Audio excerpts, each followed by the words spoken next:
Put on my phone. Hello, everyone. Happy Tuesday. We're almost into May, so April 30th. Thanks for joining us on our Talk to Me Tuesday. I'm Simone with the Nomis Consulting Group. And of course, we have Miss Chantrice with us from Think Sharp LLC. Our topic today is workplace investigations. This is part one of a two-part series when it comes to this topic. So today will be from an employee perspective. So we hope you guys will engage with us when it comes to the poll questions or any questions you may have regarding our talking points today. So again, thanks for joining us. I'm gonna dive right into the first one, Chantrice, which is basically understanding your rights. So as we're getting ready to talk about it, let's look at the first poll question, because I think that this is an important one from an employee perspective. Do you understand the rights and policies when it comes to workplace investigations? What does that look like for your company? Has your company identified that? Have they defined their process? Or not. I think we all have been in multiple scenarios where it's clear and concise and where it's a lot of gray. What about you, Chantrice? What are you thinking?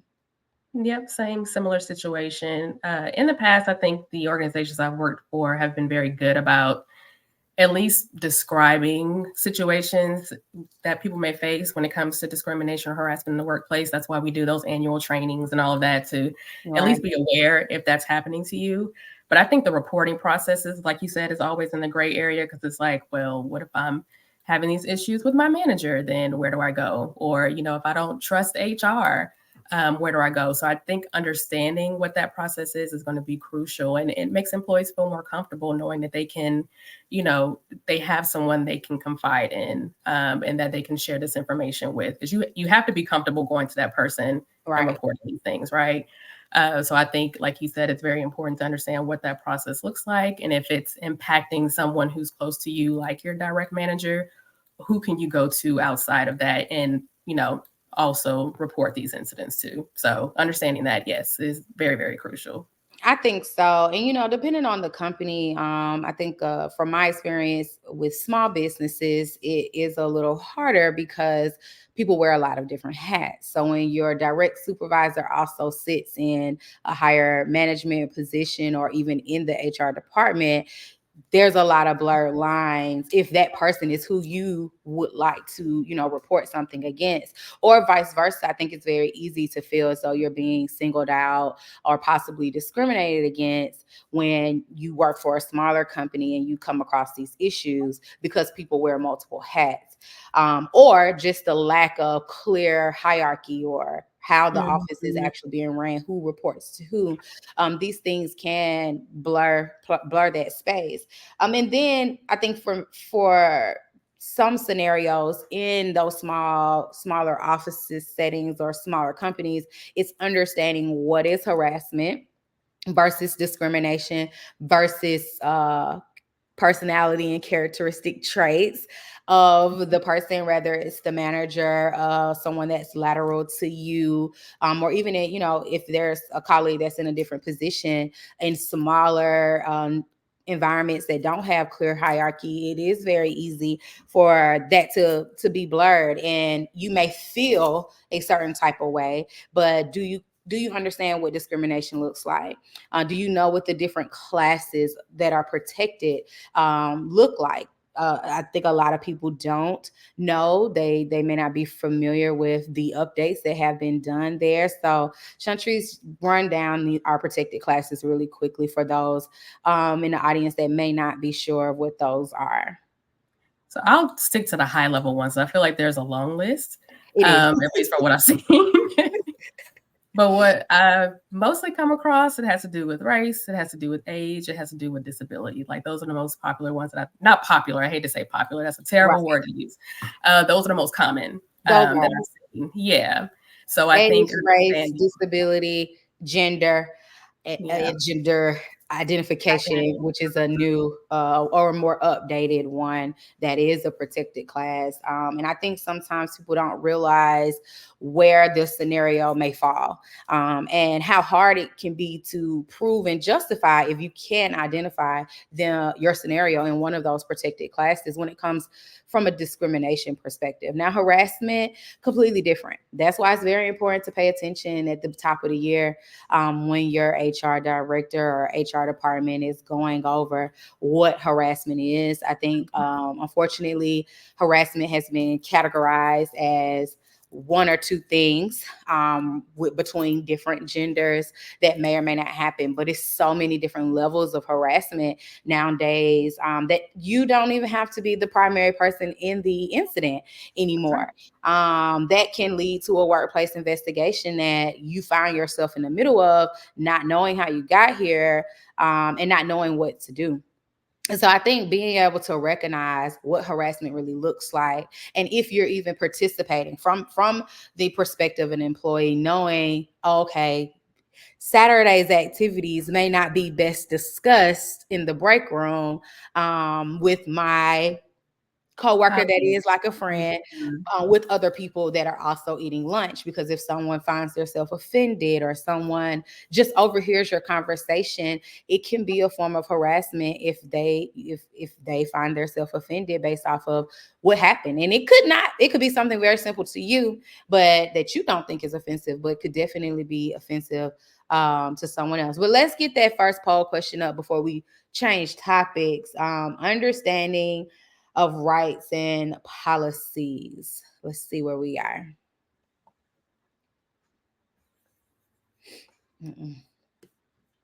So it looks like the first question is going to be, do you feel adequately informed about your legal rights concerning harassment and discrimination in the workplace?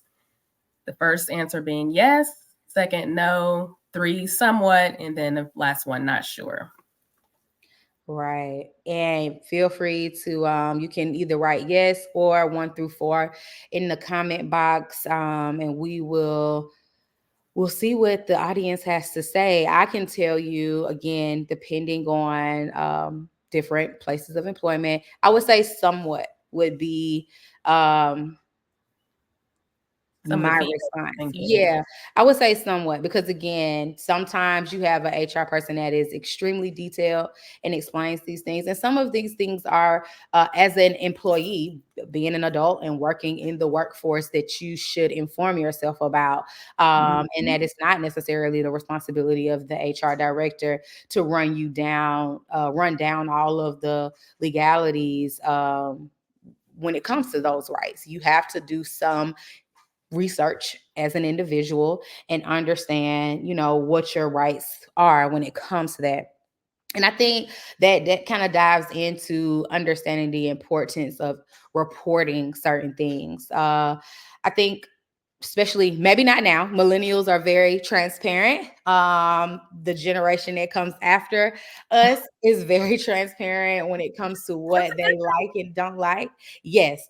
So I think harassment has found a new fresh face when it comes to being, addressed, and people not having to experience some of the, unfavorable things in the workplace. People don't just sit and allow things to happen to them anymore. But in the past, there has been a very big issue, not understanding the importance of reporting, because of fear of, retaliation, because of fear of possibly you losing your job, or being labeled the office snitch, or whatever it may be. People just have kept things to themselves, or even, in some perspectives, just not feeling like you wouldn't be believed because maybe that person has been there, their seniority, or what position they're in leadership or management, just feeling like you wouldn't be taken seriously. But then now you have this cloud following you because you did report it. But it is very important to report, any level of harassment or discrimination that may be taking place in the workplace, especially if you have it documented, and you have all your ducks in a row. People should be held accountable for the things that they are doing, from my perspective. Shantrice, what about you? I do agree. It's that accountability factor that you have to keep in mind with, reporting these incidents, because if you don't say something, who's to say anybody else will, and then this behavior continues with this individual, whether it's a manager, which I've seen so often be someone in some form of senior leadership who are taking advantage of, their employees because, they can do so and no one has said anything. So they'll just continue to behave that way.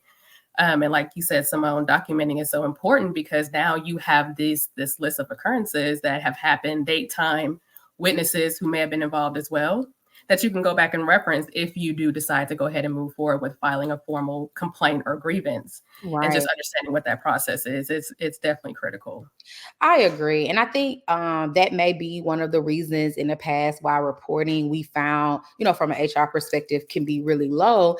Because who wants to have that conversation with your coworker? Exactly. Hey, I need you to be a witness with, for me in this event. A lot of people don't put me in the middle of it. I don't want to be in between what you and so has going on. Even though they see it happening, they understand that it's not fair and it's not right, but they don't want to receive any negative backlash that may come from it or have to explain anything from their perspective. A lot, unfortunately, just in life, people like to do both. People like to get in your business, and then when you need them in your business, they don't want to be in it.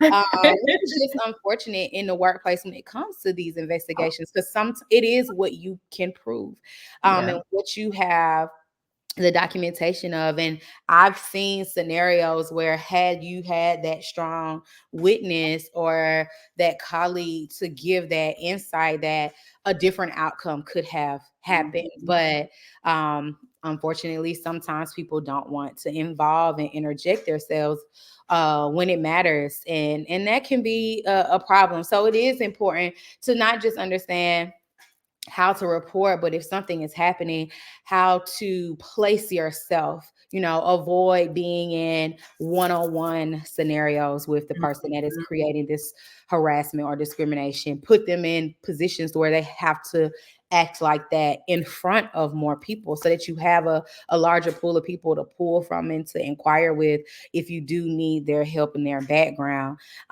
Just like anything else in life, you have to be aware of your audience and your surroundings when you're experiencing anything like this at work. It doesn't necessarily have to be a quid pro quo type of situation. It could be cyberbullying. It could be someone treating you a certain type of way because of a disability that you have, and not your age. Right, or your age. We see age happening a lot as millennials are coming into management and not necessarily having the patience to deal with the baby boomers, and vice versa. Baby boomers have never cared to deal with how millennials or Gen Z workers are in the workplace. But depending on the situation, you can absolutely have a discrimination in a protected class taking place just because of someone's personality or their characteristic traits. Just because, so-and-so has always been like that, doesn't give them justification to continue that action. But if no one is bringing it to the forefront, or if you don't have a strong reporting system at your company, then it could continue to go on and on. And that takes us kind of to our next one when it comes to safe reporting mechanisms. And I do think that although this is from an employee perspective today, that is an important part on the employer's behalf. You have to create that safe, trusted environment for your employee to be able to speak up. If they don't feel safe about it, if they don't feel like it's a transparent and clear form or platform of communication, whether it's a hotline or whatever, if I have to walk into the person who's doing the harassment's office to tell on them, then no. Or if I know y'all been friends for 30 years and you're probably not going to try to hear it, or you may even participate in these actions yourself that I'm just not aware of, that's not creating a safe mechanism for reporting. And those are scenarios where we see it happen over and over. And the employee just has to make the decision to leave. And companies lose really good key personnel because of this, or there is no HR department. Maybe it's just somebody does payroll, but there's no one that's really dedicated to all of the different levels when it comes to that. Chantrice, what's your experience, or what recommendations do you have when it comes to like safe reporting mechanism and different platforms that are out now that people could kind of use? More so again, like from an employer perspective, because employees always they can file a claim, Yeah. but that takes a little bit longer versus internally what they could do. Yeah. Exactly. Yeah, filing a claim externally, although, like you said, it is a right that they have. It does take a very, very long time. I think the EEOC right now is behind like 9-10 months in 10 months, claims. almost a year. Yeah, I was about to say Yeah, almost a year. that's crazy. So internally, I mean, as employees, I would identify, again, go to your employee handbook. What does that process look like for reporting these incidents? But then if you don't feel safe following that pathway, what type of anonymous type of like avenue could you take? If it's, most of the time there's like a suggestion box or, something where you can report things anonymously and not have to give your name, and more so like just reaching out to say something about the situation that you're experiencing. Now, I know that's also another topic of discussion where people feel like these anonymous surveys and all of these things aren't actually anonymous. And I can say from my perspective, since I've been in HR, they have been. Now, I don't know about other organizations. I can't speak to that. But honestly, if we're asking for identifying information, like, department and other things where we can kind of pinpoint, where you are, then we kind of have a better idea of, the person who may be reporting these issues. But most of the time they are anonymous. I agree. Yeah. That's my experience too. Most of the time they are anonymous. If you're at a smaller organization, it will be easier for someone to be able to kind of identify and pinpoint, which could be good and bad. I mean, you don't want to be so vague to where I see something horrible is taking place, but I don't know where to start to address it. But I can understand, wanting to protect your identity and not out yourself if you're not ready, especially if you don't feel like it's safe.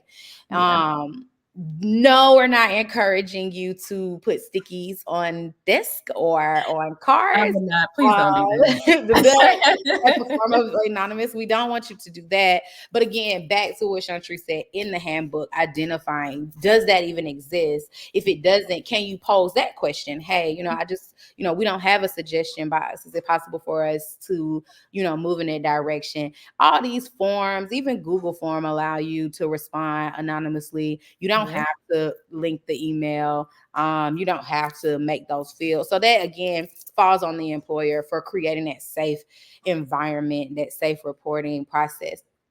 These platforms that have the hotlines, they're not expensive. They're very cheap. But again, if it's not provided to you from an employee perspective, you still like, what do I do? My employer hasn't engaged with the platform or sent out a survey. So how do I get this information across to them without identifying who I am? And I mean, I have seen where I have had a letter pop up on my desk.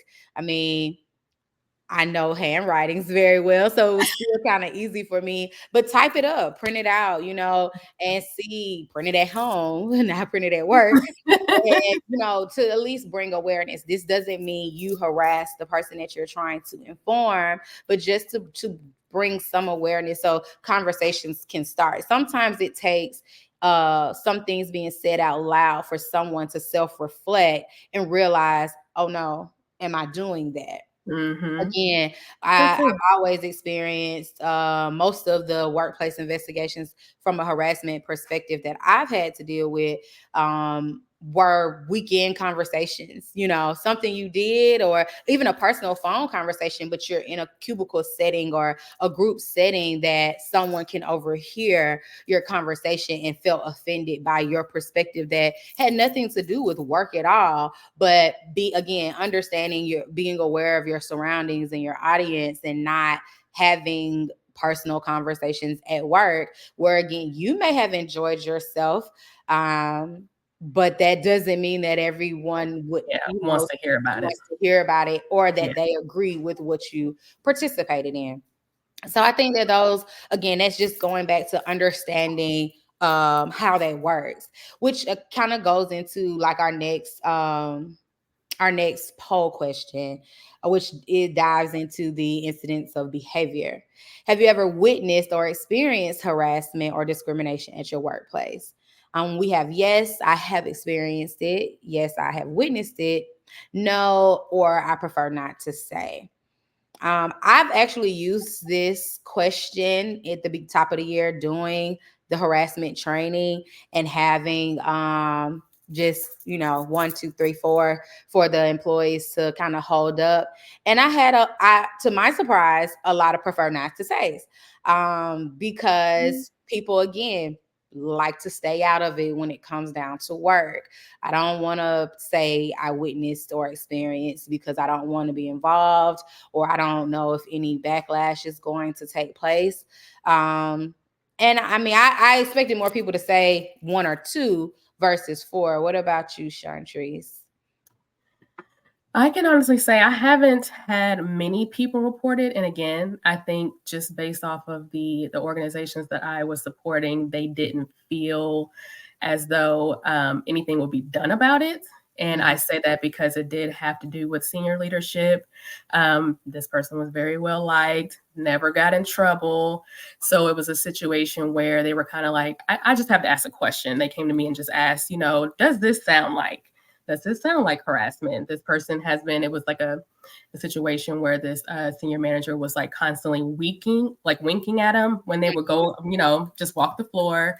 I think it was like a sign of, like a hello or something like that, but it was misconstrued from this individual as, maybe some sort of flirting, which I get. If you're not used to seeing somebody walk across the floor and you're winking at them, like, why are you doing that? Right. Why are you doing that? So, I think it was very uncomfortable for this person to come forward because they felt like, am I crazy? Like, I don't even think that's, a form of harassment. And I'm like, well, if it makes you feel uncomfortable, we can talk about it. And this is where, we can take it a little further to say, who else have you, do you know is experiencing this and feels this way? That turns out there was a few more people who felt the exact same way. And this person was reprimanded for that. So again, if she never said anything, I would have never known. I would have never known about it. No one had came forward. It had been happening for a while. So I think, again, understanding the process and when it comes to reporting, who you feel comfortable reporting to is so crucial. And not everybody feels comfortable coming forward. I get that, but you just have to understand that if you don't say anything, the behavior could continue and you're subjecting yourself to that environment if you don't say anything. Right. So, not only continue, but heighten. Some winks turn into kiss blows really quickly. There you go. Exactly. Because the winking has happened for so long. That person may think you're engaging back. They may think that it's, being reciprocated. And like you said, I do agree. Some people think, this is something so minimal and minuscule that maybe I'm overreacting to the scenario, or maybe I'm reading too deep into it. And sometimes that is. I've had scenarios where it's been the other person was not trying to put off that energy at all, but somebody had experienced harassment in a previous workplace and thought that they were just trauma from that, certain body languages trigger. And I think, that's very important when it comes to the companies explaining at the top of the year or a couple of times a year what that really looks like. Because it could be a compliment can be taken as, offensive. If I've had an employee come in and like, yeah, so-and-so just keeps telling me they like, the pants I'm wearing to work. No. We don't need you complimenting on people's appearance. Right. It's nice to acknowledge, oh, you got a haircut or you changed your hair color, but you have to understand where to draw the line in a workplace environment because, somebody could be easily offended. And then one person was offended that they weren't getting the compliment.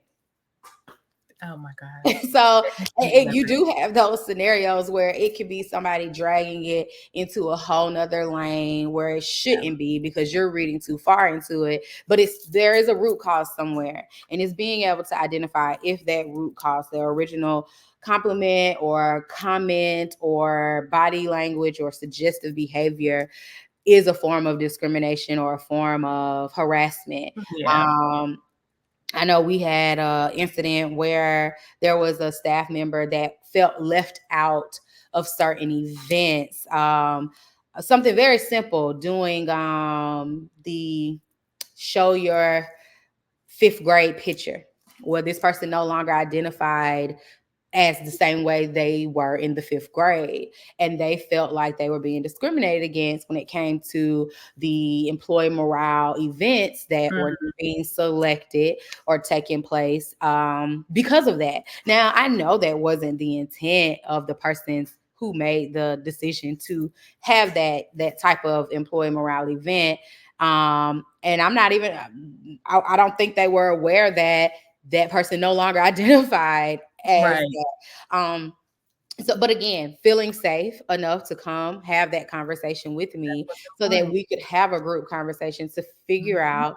out, especially in modern times, what are um, safe employee morale events to do that Yeah. encompass and include everyone. Inclusion is so important now. So being able to identify what that looks like so that you don't have someone that feels isolated, because that was not, I mean, the It moment was they intentional. were told they had a discrimination investigation taking place, they were completely taken aback by that, the claim and the accusation, because it was never the intent.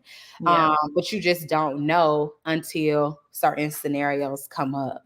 So I Yep. think that that's a really good example of how things can quickly be misconstrued. But there has to be a safe barrier, a safe platform for Yeah. To communication have for those employees to conversations. be able to have those Absolutely. conversations. In our times, we have to make sure we are being inclusive at all times, and that was a hard one because I knew it wasn't on purpose, and I just but trying to reassure someone of that when again you have past traumas from other work environments where you Yep. have been discriminated against due to identification and things of that nature. It still took, it wasn't an easy open and shut investigation, because that person, Absolutely. they pushed like, no, I am being discriminated against because of this, and now I'm also being isolated in the workplace because now everybody think I'm the one that had this canceled. But everybody, like, it turned into a lot that we had to work through. But it is a really good example of how important it is on the people in charge and leadership to make sure you're identifying a lot of things that you didn't used to have to, but you do now before exposing all of your staff to it. Yeah. Okay, and then I want to ask you, what type of support have you been able to see out here? I know social media is really, really big now, but there are so many different platforms and support avenues for employees if they haven't been able to identify some of the things we've talked about when it comes to a transparent place or the company having a platform, or okay, my company does have a lot of gray areas. I mean, ADP, Paychecks, a lot of these big payroll platforms offer employee assistant programs that kind of dive into some of these topics that you can still reach out. What is your experience with, or if you have any, with dealing with any employee assistant programs that could possibly help walk people through some of these scenarios? Yeah, I don't know about any externally that you can go to independently. That's something I would probably have to look more into, but absolutely EAPs internally for employees is like the number one resource I always preach about. Have you talked to your EAP about it? Right. It's a free, untapped resource. I feel like a lot of employees don't utilize. Again, anonymous, as far as I know. I Again, I think can't so speak to too. all. Especially from your Yes, ADP right. paychecks, from your larger PEOs, they definitely are. And you're right. A lot of people don't know that they even have that resource available to them through who they utilize. Absolutely. Yeah. So I think that's going to be one of the main ones. Reaching out to, if not HR, if you don't feel comfortable enough doing that, speaking with, a colleague or your manager, if you're, comfortable going to them and just asking them, what type of support in these situations, do we offer here at the company? Because obviously if someone has been working there longer than you, they'll know more resources that you can take advantage of. So I Yeah. think just asking that question to see, you know, because you don't know what you don't know. Right. You got to ask those questions. You got to do the research. You got to see what's out there. And then as far as externally, I'm sure, you know, like you said, Simone, social media is getting There's really so many. big on, Yeah. yes, these you know, HR platforms that are sharing and have a wealth of knowledge about these situations and what you can do if you're in a particular situation where you're, you know, having issues reporting or you have interpersonal conflict or whatever the case may be. There's just so many other avenues, social media wise, that you can also refer to. So Right.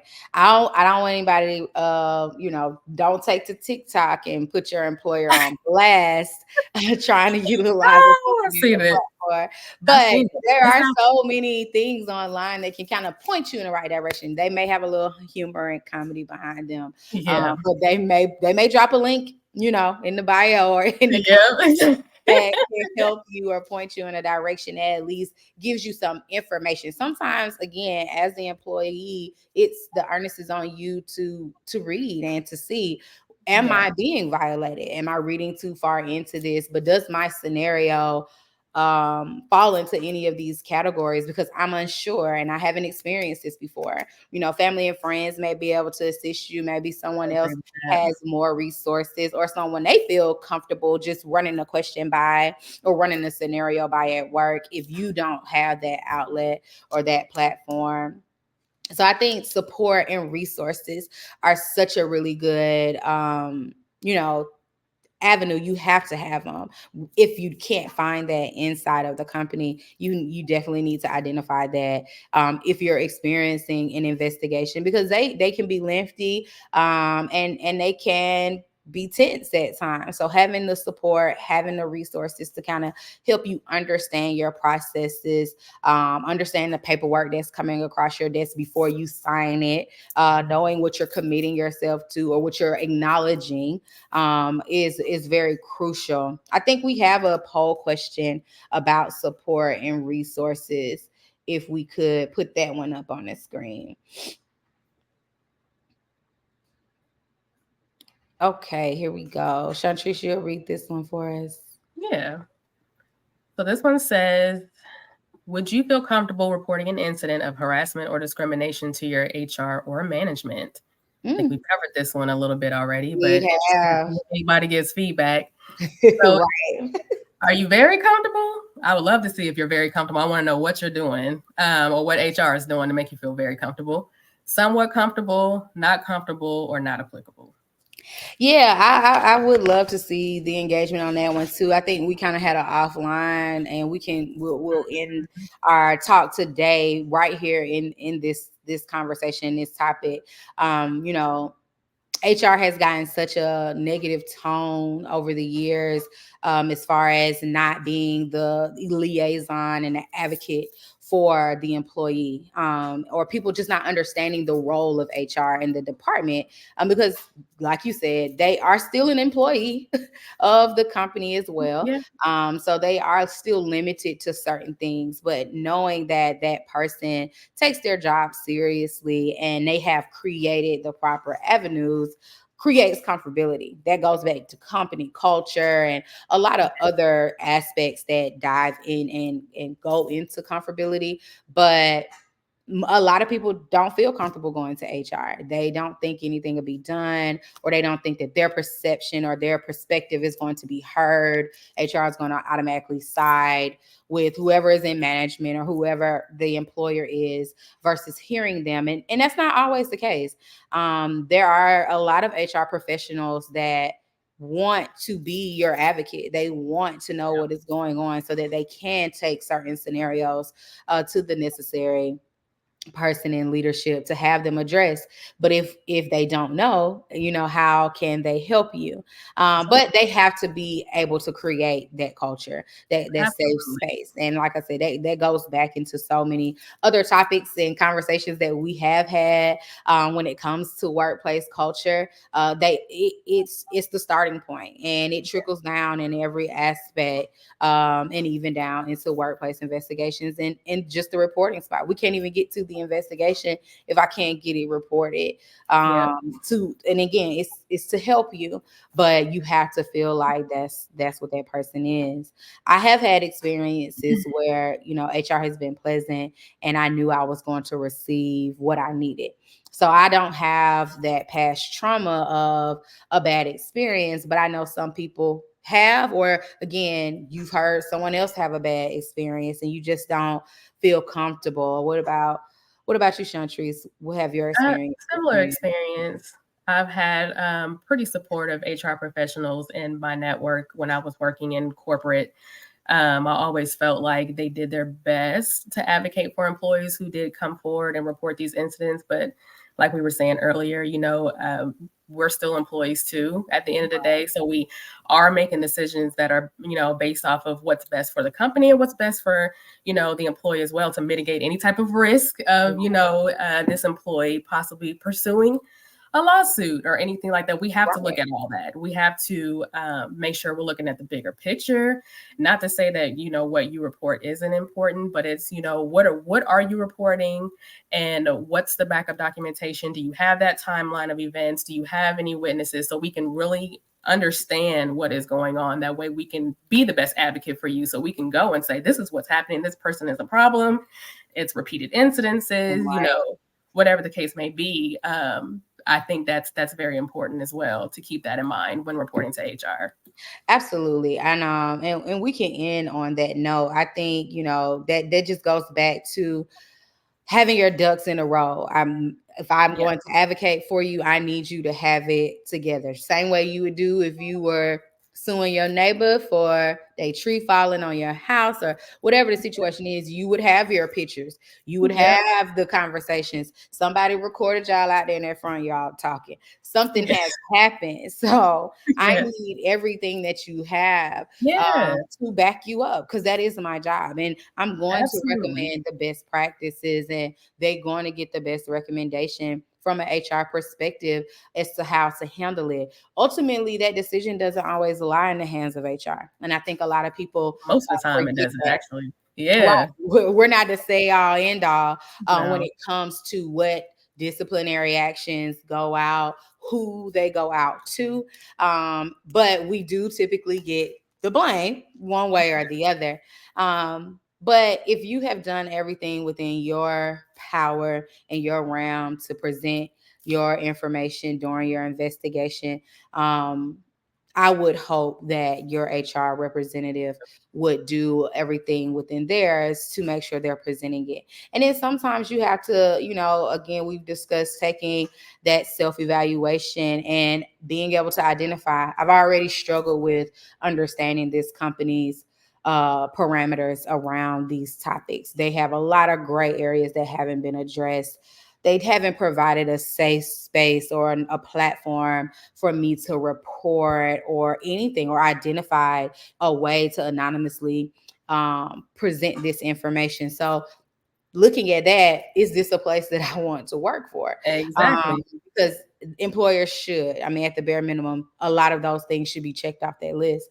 So I think that is something that, we all have to take into consideration and look at when we start the employee workplace investigation, from the employee perspective.